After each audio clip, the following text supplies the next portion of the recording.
Salam bahagia buat kita semua. Shalom. Ini adalah malam kedua yang hebat untuk kita karena kita jumpa dengan Tuhan dan kita servis Tuhan dengan pujian, penyembahan dan ucapan syukur kita, dan juga kita memohon kepada Tuhan kasih karunia dan berkat. Kita telah belajar tentang seorang tokoh besar dalam Alkitab, Nabi Musa, dengan 9 keistimewaan. Kita sudah membahas ada 3 keistimewaan dari Nabi Musa. Yang pertama, ia seorang yang lemah lembut. Kedua, ia seorang yang setia. Dan yang ketiga, dia seorang yang rendah hati. Kita hendak memasuki bagian kedua dengan 3 karakter yang sekaligus merupakan keistimewaan dari Nabi Musa. Setiap pemimpin sangat dibutuhkan jiwa atau karakter, sifat seperti yang dimiliki oleh Musa. Musa telah mendapatkan kepercayaan dari Tuhan untuk memimpin orang Israel selama 40 tahun.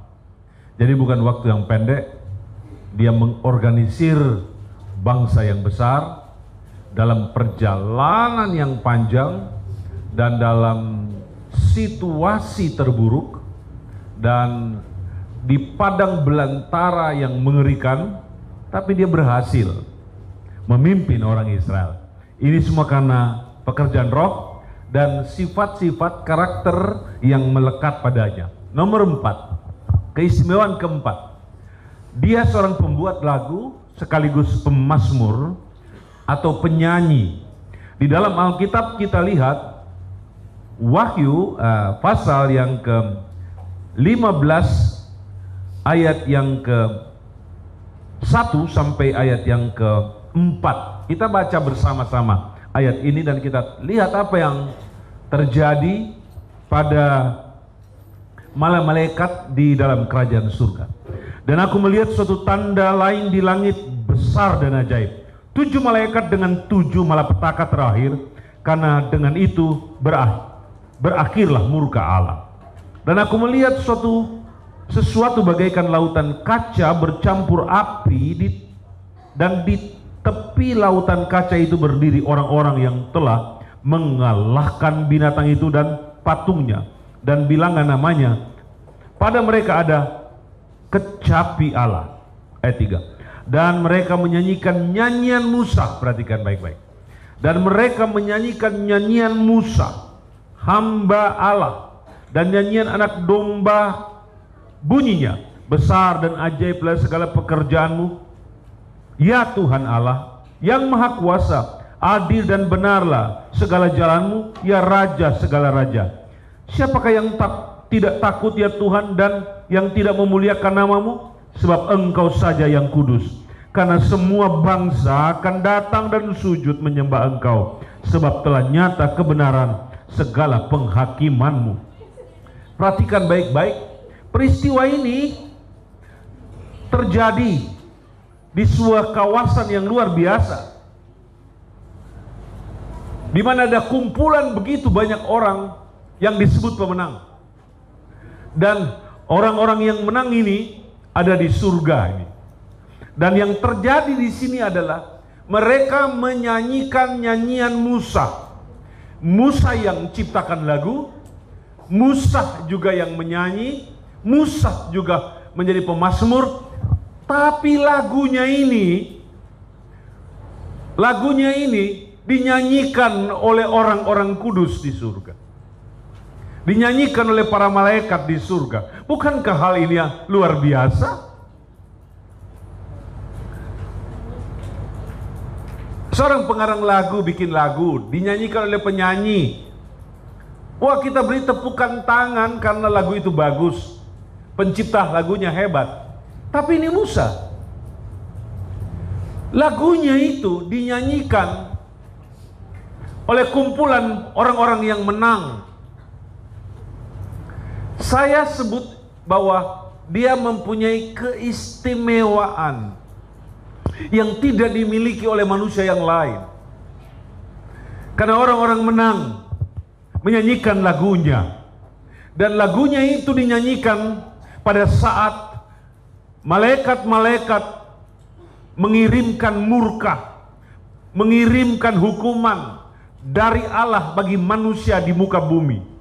Jadi nyanyian Musa itu dipakai untuk menghormati Allah, memuliakan Allah dari orang-orang yang menang, dan sedangkan malaikat-malaikat itu oleh lagu itu dibawa untuk menghukum semua orang yang melanggar kebenaran firman Tuhan. Lagu Musa punya dua dampak. Yang pertama memuliakan Allah, mengagungkan Tuhan, membesarkan Tuhan.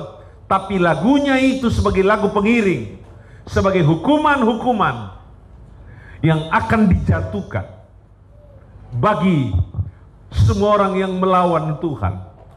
Musa hebat bukan? Haleluya. Haleluya.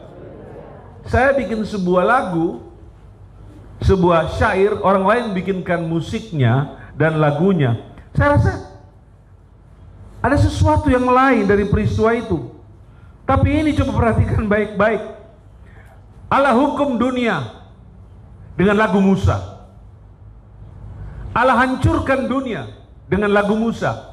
Dan yang nyanyikan itu adalah orang-orang kudus, termasuk para malaikat di surga. Haleluya, hari ini kita sudah menyanyi bagi Tuhan.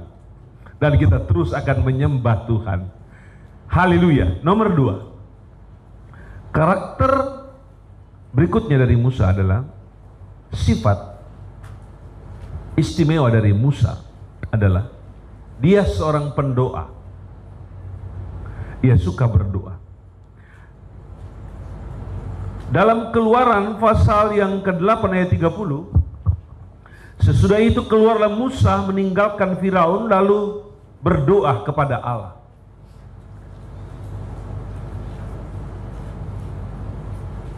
Firaun adalah musuh utama orang Israel. Firaun adalah musuh besar orang Israel. Dan Firaun ingin membantai semua orang Israel. Ia tidak suka pada orang Israel. Tapi Musa punya keberanian untuk menghadap Firaun. Dan untuk mengatasi Firaun, Musa berdoa. Saya juga ingin bilang pada kita punya banyak masalah dan pergumulan. Untuk mengatasi itu, kita belajar dari Musa. Ia berdoa. Dalam Keluaran pasal 10 ayat 18, lalu keluarlah Musa meninggalkan Firaun dan berdoa kepada Tuhan. Doa Musa menghentikan tulah. Doa Musa menghentikan hukuman Tuhan atas Mesir. Doa Musa membuat Mesir itu mendapat berkah, mendapat keringanan hukuman dari Tuhan. Musa mempunyai kekuatan yang sangat maksimal di dalam doa. Ia bisa membuat air yang sudah menjadi darah normal kembali. Ia bisa membuat lalat pikat itu hilang, dan kata-kata yang turun pada seluruh orang Mesir hilang hanya dengan doa. Doanya memiliki tenaga. Doanya memiliki kekuatan. Doa kita juga memiliki tenaga. Doa kita memiliki energi untuk mengatasi masalah. Doa kita memiliki kekuatan untuk membuka tembok-tembok tebal. Doa kita sanggup membuat yang sakit menjadi sembuh. Doa kita mampu mengurai masalah yang pelik menjadi gampang. Doa bagi kita membuka jalan-jalan baru, dan kita bisa melihat pertolongan Allah yang besar. Kalau Musa dapat melakukan itu, Dan di dalam Mazmur 90 ayat 1, doa Musa abdi Allah, Tuhan engkaulah tempat perteduhan kami turun temurun. Sampai hari ini orang Israel masih ada. Ada banyak bangsa yang sudah punah. Orang-orang Amalek sudah punah. Orang-orang Kanaan sudah punah. Orang-orang Edom sudah punah. Orang-orang yang ada pada zaman Nabi Musa dan zaman orang Israel sudah hilang. Termasuk orang-orang Filistin tempo dulu itu sudah punah. Tetapi doa Musa di sini dia bilang, engkaulah tempat perteduhan kami turun temurun. Keturunan dari orang Israel sampai hari ini masih ada. Doanya mantap. Doanya adalah jawaban. Karena doanya kuat. Saya juga bilang bahwa doa kita kuat. Doa kita adalah jawaban. Maka tidak ada jalan lain.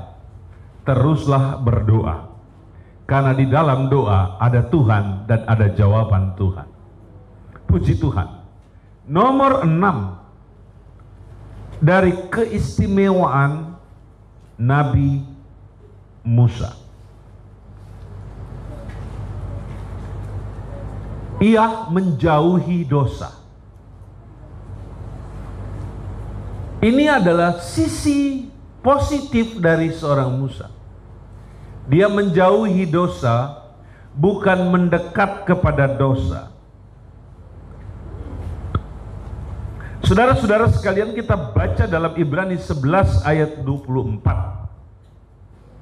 Karena iman maka Musa setelah dewasa menolak disebut anak puteri Firaun, karena ia lebih suka menderita sengsara dengan umat Allah daripada sementara menikmati kesenangan dari dosa. Ayat ini jelas, bukan? Ia memiliki semua fasilitas sebagai seorang pangeran Mesir. Ia sebenarnya sudah disebut sebagai cucu Firaun, anak putri Firaun. Dia seorang pangeran Firaun. Dikenal dalam banyak buku-buku dan risalah bahwa Musa adalah seorang yang begitu jenius, sangat cerdas. Dia mampu menerima semua pelajaran dengan gampang. Tadi malam saya sudah sebutkan, dia ahli irigasi, ahli perairan. Karena satu-satunya ketergantungan orang-orang Mesir pada waktu itu adalah pada Sungai Nil. Dan itu adalah sumber air utama bagi pengairan ladang-ladang. Baik ladang korma, zaitun, gandum, jagung, dan lain-lain sebagainya. Musa ahlinya. Musa juga ahli ekonomi. Kalau dapat dikatakan dia seorang doktor ekonomi. Karena dia belajar sampai pada usia 40 tahun. Cukup untuk menjadi seorang profesor di bidangnya. 40 tahun sejak bayi, kanak-kanak, remaja, pemuda, sampai 40 tahun dia belajar di tanah Mesir. Dia ahli pemerintahan. Dia belajar bagaimana memimpin rakyat. Dia ahlinya. Dia ahli matematika. Karena dikenal orang-orang Mesir mempunyai kemampuan matematika dan kemampuan ilmu rancang bangun. Karena bangunan-bangunan besar tempo dulu itu ada di Mesir. Seperti misalnya piramid-piramid. Itu menunjukkan bahwa dia orang pintar di sana. Sekaligus juga dia adalah seorang ahli perang, panglima besar. Jago dia, hebat dan luar biasa. Akan tetapi ia menjauhi dosa Mesir. Kenapa? Ada apa di Mesir? Mesir penyembah Dewi Isis. Mesir penyembah dewa-dewa, dewa Ra. Jadi dewa-dewa itu disembah di Mesir. Dia jauhi itu. Dia keluar dari arena itu. Walaupun ada tawaran-tawaran kemewahan, Ada tawaran-tawaran yang menggiurkan. Ada kesenangan-kesenangan duniawi yang sangat hebat di situ. Ia lebih memilih menjauhi dosa. Ini sifat istimewa yang melekat pada tokoh ini. Ia mau dekat dengan Tuhan. Dia pergi ke Gunung Sinai. Puji Tuhan, di situ dia dipanggil oleh Tuhan. Di situ dia ketemu semak belukar yang menyala tetapi tidak terbakar. Di situ Tuhan bilang padanya, tanggalkan kasutmu karena tempat engkau berdiri adalah kudus. Di situ dia dengar suara Tuhan. Di situ dia dengar perintah Tuhan. Di situ dia dengar pengutusan Tuhan. Di situ dia disuruh Tuhan pergi ke Mesir untuk bebaskan orang Israel dari perhambaan Mesir. Ia menjauhi dosa. Dia tidak punya banyak modal persenjataan. Cukup bawa tongkat tua. Tongkat tua. Tapi dengan tongkat itu dia telah membuat begitu banyak mujizat.